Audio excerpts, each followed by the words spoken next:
Good morning, good afternoon, good evening. Namaste, ladies and gentlemen. A very warm welcome to all of you to the 40th Parliamentary session of the World Teen Parliament. Around 3 years back in 2022, we thought of an idea that let's create a forum where we could bring the most influential, the most inspiring teenagers from all over the world onto a single platform and give them an opportunity to interact with world leaders and learn leadership so that the world could have amazing leaders in the future. And with that, the World Teen Parliament started. In the first year, when it started, we only had participation from 2, 3, 5 countries. But today, when we sit at this fourth World Teen Parliament, and in this 40th parliamentary session, we have teenagers from more than 35 nations. Till date, the World Teen Parliament has been addressed by sitting members of parliament from more than 25 countries and ministers from more than 10 countries. We are very thankful to our initiating partners, including UNESCO, Save the Children, and many more institutions across different countries who have been supporting the World Teen Parliament through these years. Today, during this 40th parliamentary session, we have amazing personalities again today who have taken out the time to share their experiences with these amazing teens and also answer their questions that they have prepared after reading their work.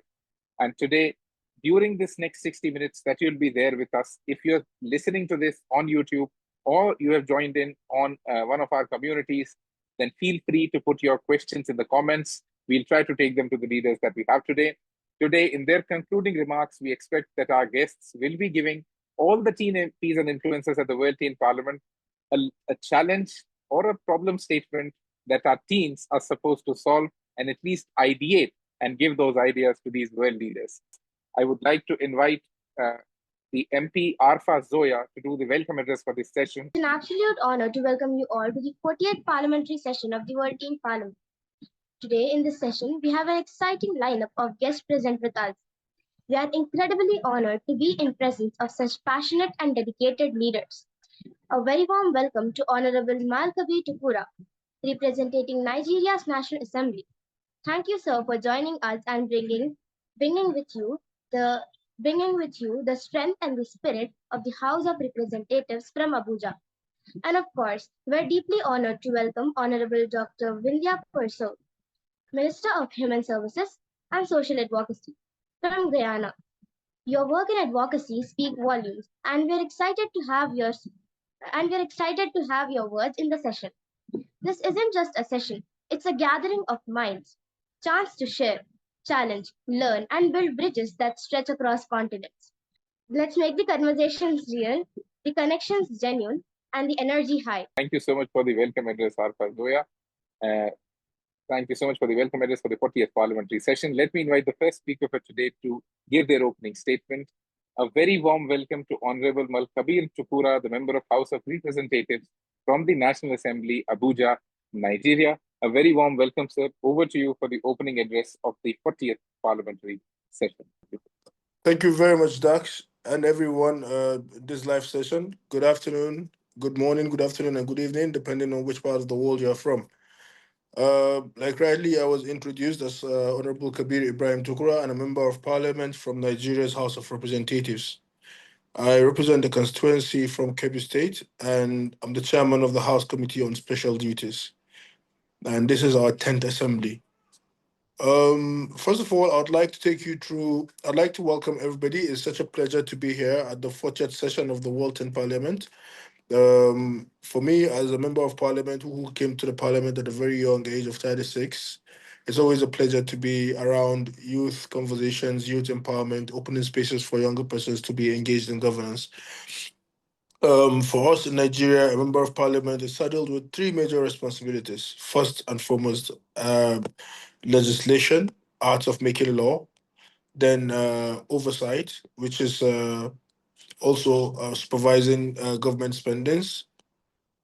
And those are our major responsibilities, and it is what we do, of course, and liaising with our constituencies back at home to keep them engaged with and abreast with what is happening at the center, and also sending or carrying out their views and expressing their ideas in terms of legislation and what they represent and what it stands to benefit for them and or otherwise.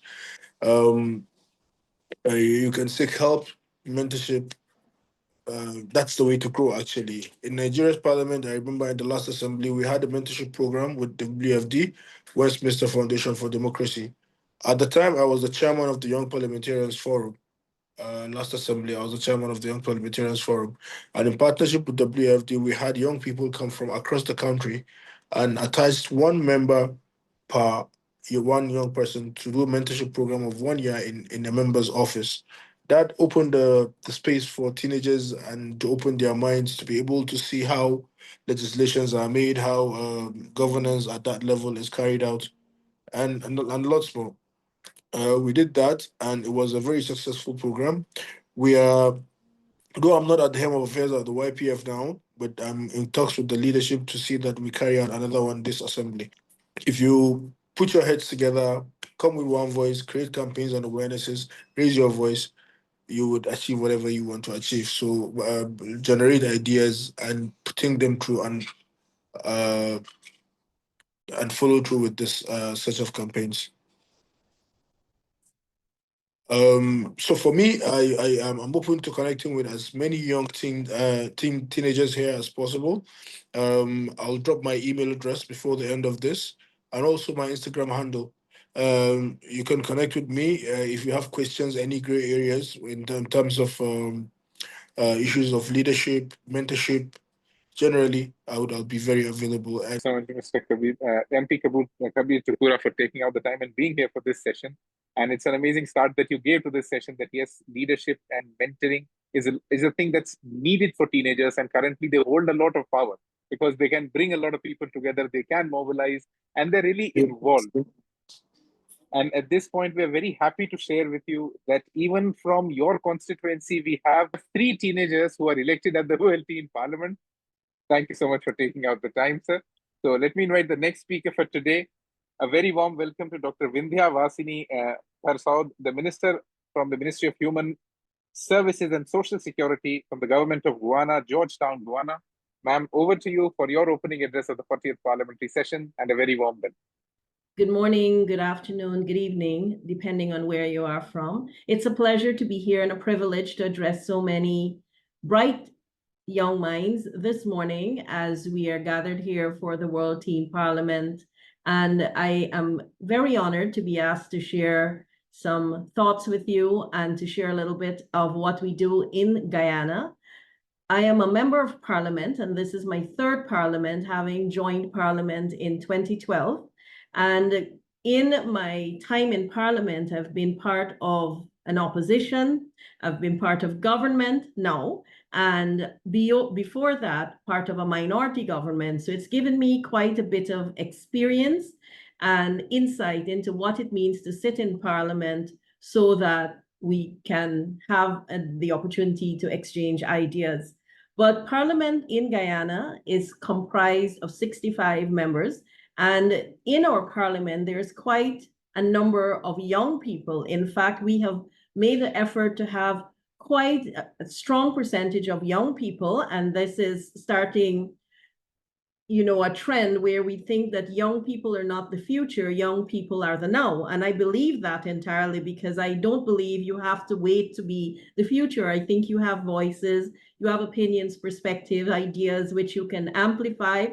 And in Guyana, to get young people into the ambit of all things parliamentary, we would have started a youth parliament, a girls' parliament, and then there are a number of debates, notably one held by the speaker, so that from their school years, young people are exposed to Parliament, how it works. In fact, as part of the lead up to Parliament, parliamentarians from both the opposition and government side have the opportunity to mentor young people and to work with them on their debating skills and also to make presentations on the functioning of Parliament. I've been able to do this for most of the youth parliamentary sessions. And for some reason, they always ask me to also speak on etiquette, decorum, and how one should conduct oneself in Parliament. But the intention of a parliament is to give young people or people in general, parliamentarians, the opportunity to develop legislation which can be impactful, and also legislation which can regularize and regulate many aspects of how the country works. In fact, as the Minister of Human Services and Social Security, the Child Protection Agency falls under me, as does anything to do with juveniles and everything to do with family, women, practically everyone. So over my time in Parliament, I've been able to bring a number of motions to the floor, and I've also been able to, in bringing these motions to the floor, address very key and critical issues. And I'm going in this direction because I know many of you have areas that you are perhaps very passionate about. And when you get into Parliament, when you have a seat in Parliament, it gives you the distinction of being able to craft the kind of legislation that could be robust, help with transparency and accountability, and also gives you the opportunity to have the agreement on both sides of the houses on things that matter the most to people and that can be uplifting where people are concerned. In addition to that, another major piece of legislation that I was able to take on the floor is the Counter Trafficking in Persons bill, which became an act, and that was in 2023. And this speaks to a transnational crime, which is called trafficking. And it's something that as a country, we are very, very passionate about. We're very serious about this, and we want to ensure that people are safe across borders and definitely safe within the precincts of our country. So this morning, as I share that with you, it all started out with me coming from a political home. My father has the distinction of being the longest serving politician and member of parliament in Guyana. We lost him 12 years ago, but I was exposed to politics from that political environment and never thought I would really be here. But here I am. And I believe that as young people, you don't really have to come from a political home. You just have to believe that you want to be part of solutions. You want to be part of a process that can help your country to be in a state where there is law and order, and you have a passion to be in a seat where deliberations are made and where legislations that are robust come out of discussion, conversation, consultation, which is key in anything that we do. Thank you so much, Dr. Vindhya. And I think a very important point that you mentioned in your speech, which we typically try to imbibe in all the teen MPs at the World Teen Parliament, is that when you speak, when you come to that voting debate, when you come to the World Teen Parliament forums, it's your conviction that matters far more than anything that you'll be speaking. It's not important the kind of speech flow, whether you follow it or not, whether you follow the exact words that you might have written. Your conviction and what you really want to communicate, your genuinity, is what will bring the right kind of votes to you. The people, all of you who have experienced the voting debates now know it very well, the difference between meritocracy and democracy. How the winner decided by the jury is different from the winner decided by votes. And getting votes or public opinion for yourself is something that's the skill that a leader has. So thank you so much, Dr. Vindhya, for mentioning that. This is something that all the teens who want to get into leadership have to understand, that how do you really match or resonate with the emotion of so many millions and billions of people who might be there in your constituency. Thank you so much, ma'am, for the amazing start for the 40th parliamentary session. Now it's time for the questions. Our MPs would have read about you. They would have prepared some questions. So over to influencer Archita Anish for moderating the question hour. Archita, over to you. Please start with the questions. Thank you so much, Daksh sir. Thank you, Vindhya ma'am and Kabir sir, for the amazing words. It was quite insightful. Our MPs and influencers were very excited. We received several questions and we've selected a few for you to answer. So I'd like to call the first question, which is from Eva Singh. The question is for Mr. Kabir Tukura. Eva, can you please unmute, switch your video on and ask your question? Greetings, everyone. Myself, Eva Singh, MP at the 4th World Teen Parliament from Allen House Public School. My question is to Honorable Mal Kabir Tukura. Sir, as chairman of the Young Parliamentarians Forum, What specific programs or policies have you introduced to encourage more young people to participate in politics and governance? Thank you very much, Eva Singh. That's a very insightful question. Like I rightly said in my opening address, one of the major achievements we've had as a Young Parliamentarians Forum in the Ninth Assembly was the introduction of a mentorship program in partnership with WFD, Westminster Foundation for Democracy, based in the United Kingdom.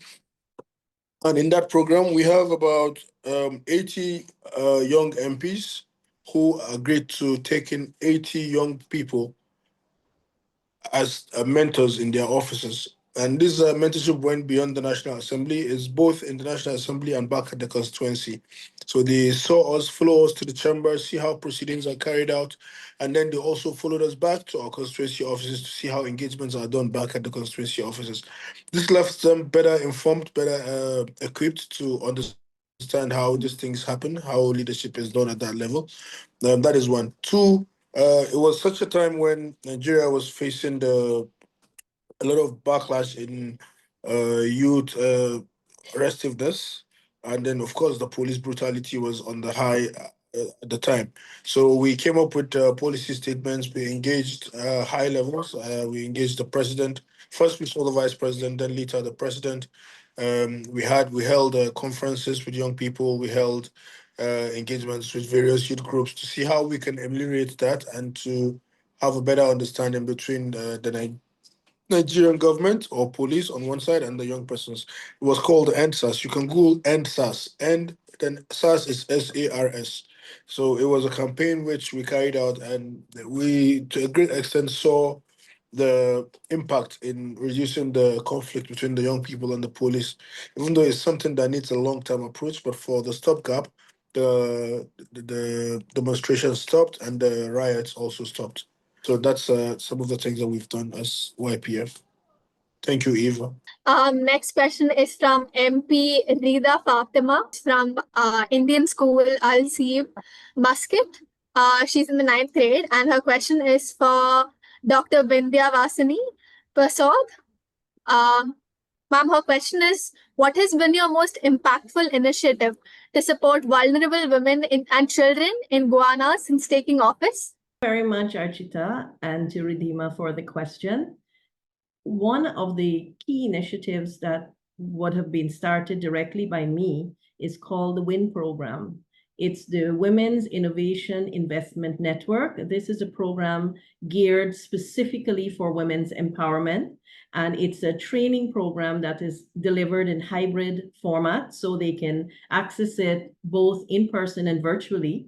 And there are no prerequisites to enter this program. One of the key things I realized in Guyana was that there were quite a number of programs, but none that were geared directly to women. And so in crafting this, I wanted to remove the barriers where women and girls can have access to training. And from 2021 to now, we have managed to train 15,000 women and girls across the country in every region of my country. And what we have done is made it a very dynamic and flexible program where we looked at the labor needs in the country, we looked at the niche markets that exist in the country, and we looked at how women can not only find employment to be financially independent, but how we could develop entrepreneurs. So over time, we have had women trained in childcare, elder care, patient care, garment construction, audiovisual technology, and the list goes on. And realizing that there was quite an interest very early in this, we looked at how we can amplify the virtual experience. And so partnered with Coursera as a platform. And then we were able to have women and girls study from home, where we crafted or we customized these courses to make them stackable. And then we were able to offer them to women. And this brought world-class education to women in their homes across the country. We also looked at qualifications from United Kingdom and the University of West Indies. So even though these women may not have had their high school diplomas, or they may not have had the opportunity to complete secondary or even move to tertiary level education, here they were getting first world education. And then coming out of that training program, I thought, why train and stop there? So created the first female business incubator. And this incubator helps women round the clock on everything from finding funding to marketing to packaging, everything they need, even to writing business plans. And with that, I was able to partner with World Food Program and have financing for those women and girls to start their own businesses across the country, across all regions.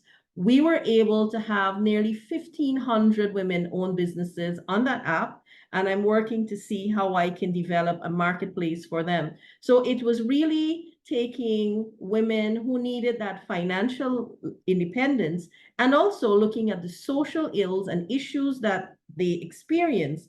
And while they are being trained in all of these things, they're also exposed to information, education, and awareness on things like violence and abuse, trafficking, empowerment, self-worth, with the intention of looking at where their needs may be psychologically and also hooking them up to economic support. For example, if a woman would like a piece of equipment to start her business, we are able to provide that. And right now I'm focusing on care, where I've developed something called the day-night care and early childhood facilities. And we are encouraging women to develop consortiums in their communities where they can form businesses in home-based care. We're training them entirely. And what I've just told you is free to every woman and girl in my country. So we've been able to be very transformational with this initiative. Thanks for the question. Thank you so much, ma'am, for sharing those insightful actions that you've taken. I'd like to invite our next question, which is from influencer Eberechukwu. I do not know if I'm pronouncing your name right. Eberechukwu? Eberechukwu. I am very sorry. Please go ahead and introduce yourself. I'll introduce her. She's in the 12th grade. She's an influencer at the World Teen Parliament. She's from Faith Academy from Nigeria. And her question is for Sir Kabir Tukura. So her question is, how can a determined Nigerian teenager, passionate about driving global change and using Nigeria as a starting point, realistically pursue this ambition? Furthermore, if given the opportunity, what concrete measures would the Nigerian government adopt to ensure such a young individual is not silenced, overlooked, endangered, or suppressed? So as a determined Nigerian teenager, passionate about global change, driving global change, and using Nigeria as a starting point. To pursue this, it brings you back to the ethos or the ideals of why the Teen Parliament is established in the first place. First of all, you have to be exposed to leadership is the first step. Exposed to leadership through programs like this, World Teen Parliament. It broadens your mind and your perspective on global issues, on how to be able to be in the space safely, because it's quite dicey. You can be there and you do it the wrong way, and things go south for you. So be constructive, be positive, and have a voice. And don't be alone. Always we work in a pack. That way you are hard better and you are better protected.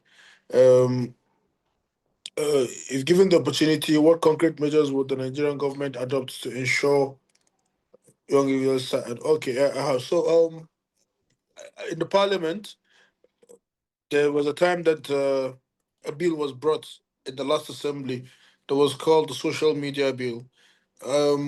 I personally termed it as a suppression of voices and suppression of the space for young persons to thrive, and we worked against it vehemently. The YPF issued a statement, worked against that bill, and we made sure it didn't see the light of the day. However, I must caution young people on the use of social media. Sometimes fake news and maligning of leaders and all of those things happen. So young people have to be able to strike a balance to know what is true before they present it and all of that. But the parliament, more than the executive, would be there to protect young people in terms of laws and other powers that we have as a parliament to ensure that things are done the right way. Eberechukwu, I'm grateful you're from Nigeria. You can reach out to me. My email is there and my Instagram handle is also there. Thank you so much for the Russian, sir. The next question I'd like to ask the next question. My name is Archita Anish. I'm 11th grader. I'm an influencer at the World Teen Parliament, and I'm a student from Sparkling Minds Global School, Bangalore, Karnataka, India. My question is for Dr. Vindhya Persaud. Ma'am, with the lifestyle-related health issues on the rise, do you feel that the different actions that governments are taking is enough to tackle this growing crisis? And if not, what more needs to be done? I believe that this must be a consistent effort by government, and the action should be evolving based on the lifestyle changes, based on how health behaviors are evolving in different countries and communities. Countries might be developing at a rapid pace, and their cultural health patterns might change based on how they're moving from one stage to another. And so eating habits in particular might change. And one of the most important things would be the awareness campaigns across countries. People must be made aware of the different health trends, the types of illnesses that abound, and more importantly, how their own lifestyle habits could affect their chance of an increased life expectancy. We've seen life expectancy increase in Guyana for both men and women by a few years, and that has been because we have made a concerted effort to look at healthy lifestyles, starting with the schools, ensuring there are things like breakfast, lunches in school, healthy breakfasts and lunches, tackling it from that point, because you can't wait until someone gets to adulthood. You have to start from childhood. So looking at children, looking at how their eating habits are, looking at their parents and how they are preparing food. People are more inclined for convenience foods. People are more inclined to fast food these days. So going back to a time when we look at fresh, healthy food, developing food security in the country is also tied to health. So that's something Guyana is doing. In fact, the president, who is a very young person himself in our country, he has started a program with young people focused on climate smart agriculture and the development of shade houses across countries, at schools, even at shelters and orphanages, and leading that have been young people. And so it is this movement to going back to agriculture and ensuring that there is an extensive array of healthy food that is grown organically and that is readily available. I mean, COVID-19 was one of the biggest global issues in the world. And so here again, awareness, education, healthy practices, those were things that were used by governments. The willingness to have things like vaccines happen in the country. Taking the COVID vaccine for many countries was a very difficult thing. One, not only because of readily available supplies, but also what people's mindsets were. If you don't have sufficient services for people, whether you look at prevention or intervention, then your health trajectory will not be going in the right direction. Thank you so much. And it's really inspiring to listen to what Guyana is doing. Now to the next question. It's from MP Claudia Spataru. Hello, I'm Claudia Spataru, and I'm a year 10 student in Romania, Bucharest, King's Oak School. And my question is for Sir Kabir Tukura. Effective way for young people to influence government decisions in Africa. It's like it's the case in the rest of the world, Claudia. Like I actually said in my opening remark, there's the power that lies with the young persons, the youth. That's the power of social media and the internet. It's a way to drum up support and galvanize support for ideas and ensure that government does the right thing and hold government accountable. Um, if you look at certain campaigns that have happened in the past, you'll see that in more recent times, most campaigns are successful because of the level of engagement it gets and the traction it gets through the use of social media tools like that. Um, it's inherent that we utilize that properly and come together and form voices. If there's any campaign you want to embark upon to ensure government does something or sees something, seek advice, seek guidance from older people within the space who are passionate about the same thing. Let them guide you, but ultimately let your campaign go through the media. It will always be the voice that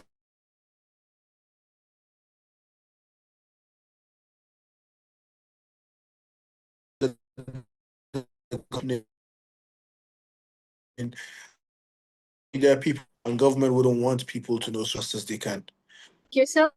Thank you, Claudia. The next question is from MP Udechukwu. Good day, everyone. My name is Udechukwu Wuafor from Platinum Millennium High School from Nigeria, Federal Capital Abuja. My question is, in a situation where we have good policy and legislator, yet the policy are not implemented, who should be hold responsible? And the question goes to Honorable Happy Mochidis Diva. Basically, like we all know, the parliamentarians make legislations, and then the executive does policy. And it depends on where you're coming from. If legislations are not implemented, in fact, both legislations and policies are not implemented, the primary responsibility, one of the primary responsibilities of the parliament, like I stated earlier in the beginning of this conversation, is oversight. And oversight, what oversight simply means, Udechukwu, is you go as a legislature, as a legislator to executive arm of government to look at what they are doing in terms of utilization of budgetary allocations and funding, in terms of implementation of policy and standards. And once those things are not being done properly, the parliament has the power to query such ministries, government department, agencies, and what have you. So it is sometimes saddled with the responsibility of the parliament to query non-implementation of government policies and legislations. However, the executive also has that power to oversight its own organs. So I would say it's both the responsibility of the legislature and the executive. I hope I answered that question, Udechukwu. Our next question is from influencer Sumesh. So, good evening, whenever present here. My name is Sumesh Mukhare from class 10, School of Scholars, Amravati, Maharashtra, India, and the influencer of 4th World in Parliament. My today's question is to Honorable Dr. Vindhya ma'am. What are the biggest challenges you face in your role and how do you overcome them? Also, which of your recent initiatives are you most proud of and why? Well, I did share about the WIN program, but there are quite a few. I'll start with your second question and then I'll go to challenges. The initiatives that I feel very, very much proud of would be the WIN program that I shared with you, and coming off of that, the Empower program for men. In addition to that, a lot of my work, starting when I got into government, focused on people living with disabilities. I'm very passionate about that community. So coming out of the work with those persons, we were able to build something called a learning lab, where we are now able to train people living with disabilities for free. There's a hub, and this would be people with multiple types of disabilities, from mobility to them being blind or deaf, and they are trained equivalent to any other group. They have the same access to courses and training. They are now able to start their own entrepreneurial ventures through a revolving fund, and we are able to have them included in a lot more activities and opportunities than they were previously. I'm also pushing that they have the access to employment that is equal for equal pay, because that's something I believe in very strongly. And I'm working right now to improve their state facilities where people living with disabilities, including children, can have access to, that is first world. In addition to that, we've started a program called the Young Influencers Program. And this is a program I started when I got into office because I wanted young people in Guyana to have a platform where they can have access to parliament, youth debates, and also be very influential in their communities and galvanize other young people to be able to be advocates, to be persistent and consistent in raising the issues that affect young people, and more importantly, to be part of policy development. And so with the Young Influencer Program, many of them were able to have representation at the UN, at various fora that would have been through the United Nations. They have been going to different countries and engaging young people like yourself on different platforms. But one of the things that I was very happy about is that they were able to help me, and this is something came out of a conversation with young people speaking about how abuse affects them, emotional and verbal abuse that nobody pays attention to. People tend to only speak about sexual and physical abuse. And so they came up with an entire campaign, program, and policy to deal with bullying, anti-bullying. And this is something I'm very proud of them for doing. And they also came up with an anti-body shaming policy. So this program is something I feel that I have worked with young people to see themselves as not the future leaders, but the leaders of now. In addition to that, there was one other area that I felt needed work, and that is the area of tackling violence against women and girls. There are many, many more, but I'll stop there with the challenges that would have been faced in my time. Thank you for that question. Thank you, sir. The next question is from MP Neha Sultana. Hey everyone, I'm Neha Sultana from Administrative School Rajendra Nagar branch. I'm learning in 9th grade. My question is to Honorable Mal Kabir Tukura. Sir, my question is, what initiatives do you plan to implement to improve access to quality education and job opportunities for Nigerian youth? Earlier, I forgot to mention, I have this initiative in my constituency that I call the Back to School program. At the beginning of the session, every year, school session, around September, October, when the school session starts, I roll out school support programs for young persons. For school students of tertiary education, we give them scholarships of about 100,000 naira. And then we give them backpacks with the alternative power solutions with the computers. Every year we do that. And for people, younger people in secondary schools, for the girls, we provide sanitary pads, reusable sanitary pads, 4 packs each, which should be able to last them a whole year. And then we have educational materials like books and writing materials to also support them with. These are done to, because of the level of poverty at the grassroots, sometimes these are things that inhibit young people's participation in school. But these are done to encourage them to be able to stay in school and stay focused. Like we all know, sanitary hygiene is a problem for young girls in less privileged societies. So once we take that up, we believe that it gives them some level of comfort to stay focused in school. So these are some of the measures we've taken at the grassroots in my constituency. At the national level, at National Assembly, last year, we were able to, last assembly, we were able to roll out the National Youth Commission bill, which saw the light of the day, and it accented. And for the first time, we have a National Youth Commission in Nigeria. It is on that premises that the Nigerian president currently is working with the Minister for Youth and National Development to do a Nigeria Youth Fund. It's running into millions of dollars, and to ensure that there's support for younger persons to stay in school or to stay self-reliant with entrepreneurship and other basic life skills. Thank you very much. I hope I've answered your question as well. Next question and last question for the 40th Parliamentary session is from MP Ashi Gupta. Thank you so much. I am Ashi Gupta, grade 10 student of Chinmaya Vidyalaya, Vardala, Kerala from India. And my question is, my question is to Dr. Vidya.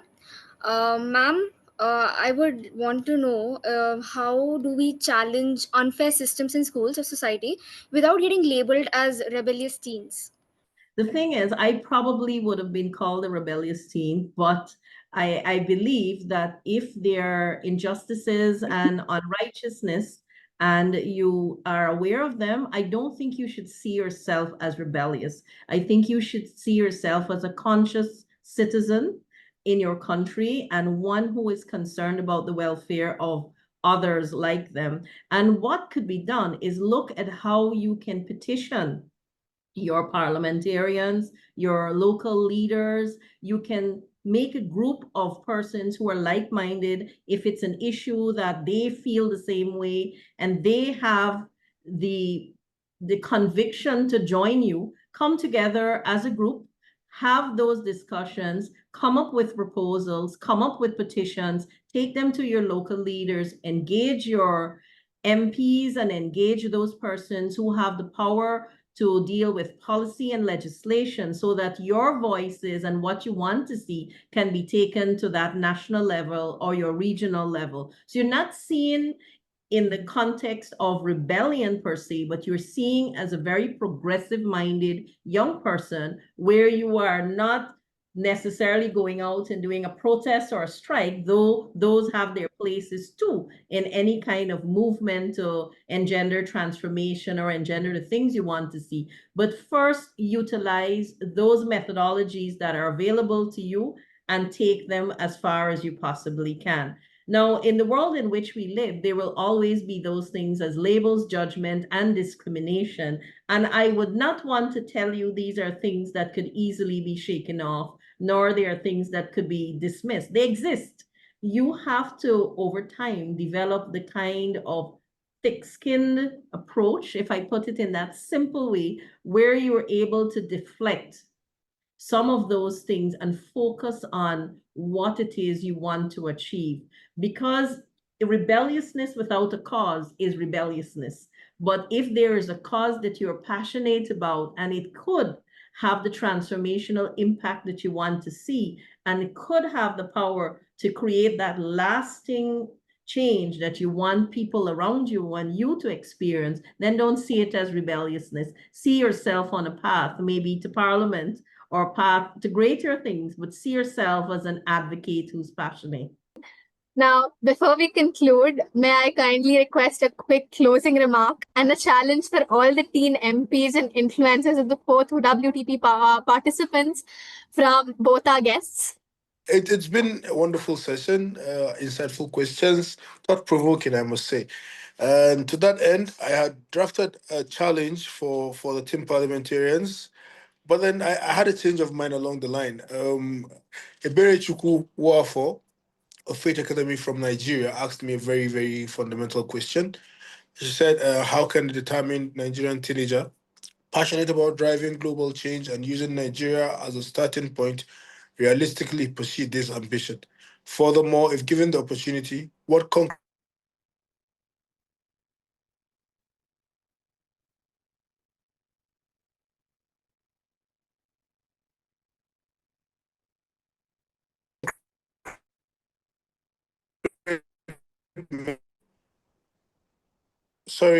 what concrete measures Nigerian government adopt to ensure such a young individual is not silenced, overlooked, endangered, or suppressed? Now, my challenge for them is this. I want the youth parliamentarians, team parliamentarians to come together and proffer a solution as to how best young persons can, or the government should provide a concrete measure that will ensure that young persons are not overlooked, silenced, endangered, or suppressed for airing their views and demanding accountability and asking questions. I'll take it again. What measures should government take to ensure that young persons are not silenced, overlooked, endangered, or suppressed for airing their views and demanding accountability? That would be the challenge I have for them. It has been a pleasure to engage with you this morning and to be on a panel with MP Tukura from Nigeria. It's been a pleasure to be here with you and to listen to you as well and to really hear the questions from your inquiring minds across this virtual platform. I thought of something. You are all here from various countries, and how can you harness this passion that you have to create a platform that is global, that is strategic, that is united? One, to have more youth representation in parliaments across country, and two, how can you develop a strategic plan which can become a policy to address violence which exists nationally and globally and have young people understand that violence is not an option to resolving conflict, but how can they be the champions of that movement to eradicate violence in their countries and globally? Well, it has been an absolute pleasure, and I want to thank Daksh and all of you for giving me this opportunity to be here with you this morning. Thank you so very much. It's been a privilege and a pleasure both. Thank you so much, ma'am. It was a pleasure for us too. Now, Daksh, can you please share the closing remarks for the 40th Parliamentary session? Thank you so much, MP Kabir Tukura, and thank you so much, Dr. Vindhya, for taking out the time and being here with us for the 40th Parliamentary session. I think MP Kabir Tukura gave such an amazing challenge. One of the questions that came out during the parliamentary sessions has now become a challenge. So the person who has asked this question, I would specifically want to, make sure that they do participate with their solutions, because if a member of parliament, a person who really holds power, is ready to listen to your suggestions, don't lose that moment, use it well, put all your efforts and suggest amazing solutions. And I would also appreciate the kind of challenge Dr. Vindhya has given, because she has actually given a challenge which coincides with the vision of the World Teen Parliament. How do you make sure that teenagers get representation in policy making? Do take both of these challenges very seriously. I hope this was an amazing session for all of you. I hope you got a little more enriched, you learned a little more about leadership, and most importantly, I hope you understood a very important point that, with which Dr. Vindhya concluded, that violence is not the solution and it will never be the solution. You will have to figure out ways to find out solutions through conversations. That is the genesis of policy making or politics. Before that, we used to fight for things. The world used to fight for making even the smallest of decisions. And then we evoluted as humans and understood, no, we can discuss. So let's not go back in time. Let's revive things, evolve, and go forward in our lives. I thank both the guests today from the bottom of my heart. Thank you so much for taking out the time and being here with us at the 40th Parliamentary session. Thank you so much, everyone, for being a part of this. Signing off. Namaste.